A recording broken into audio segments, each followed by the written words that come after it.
Ayan, dito tayo ngayon mga kamasa sa Makati. Sa may ano tayo ngayon, no? Good morning. Good morning sa lahat ng mga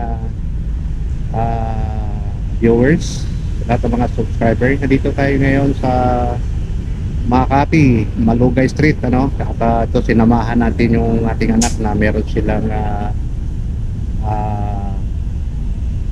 palaro sa kumpanya. Yan, may sumasali kasi ng basketball itong aking anak na babae. And sa ngayon badminton naman yung kanilang lalaruin ngayon. So, dito tayo ngayon at sinamahan natin kamasa. So, dito tayo sa parking area sa ngayon. So, mamaya pupunta tayo dun sa loob para tunghayan natin yung ating anak na maglalaro naman. Okay, good morning once again. Good morning sa lahat. Luzon and Visayas and Mindanao, Tiadaklan. Shout out sa lahat. Okay, dito lang. At ito, maglalakad tayo. Papunta tayo dun sa loob ng court. Ito yung lalabasan natin. Ito, marami mga nakapart na sasakyan dito. Yun ang Makati. Matataas sa mga building dito ngayon. Dito tayo sa may hallway. Lalakad tayo papalabas sa kalsada ng Malugay Street. Tayo sa Malugay Street.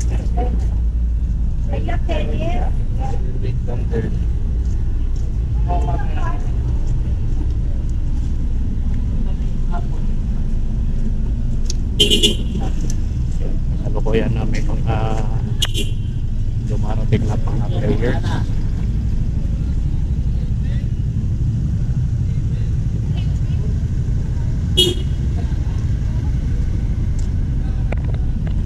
Ayun, ito yung Malugay Street. Ayan mga kamasa.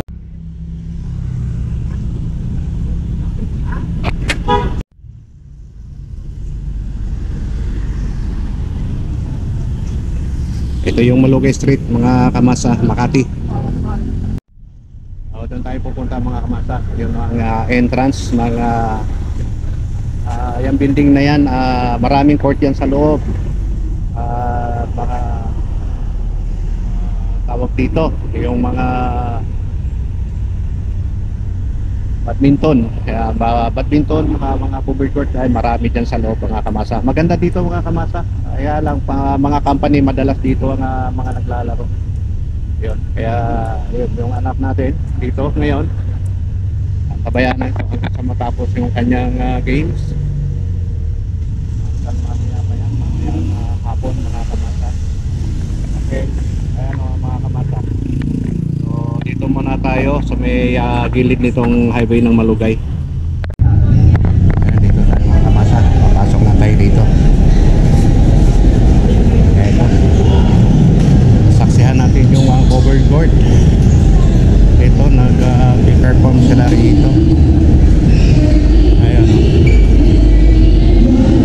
Ayan ang mga players. Dami nila rito. Ayan ang tennis court nila. Ayan ang badminton court nila. Ito, marami mga naglalaro dito ngayon.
Ito yung pangalan ng building nito, mga kamasa. Ayan, kung merong mga magpaliga ang mga company, usually dito madalas sila nagre-rent sila rito. So nakikita naman po natin sa loob, no? Maganda.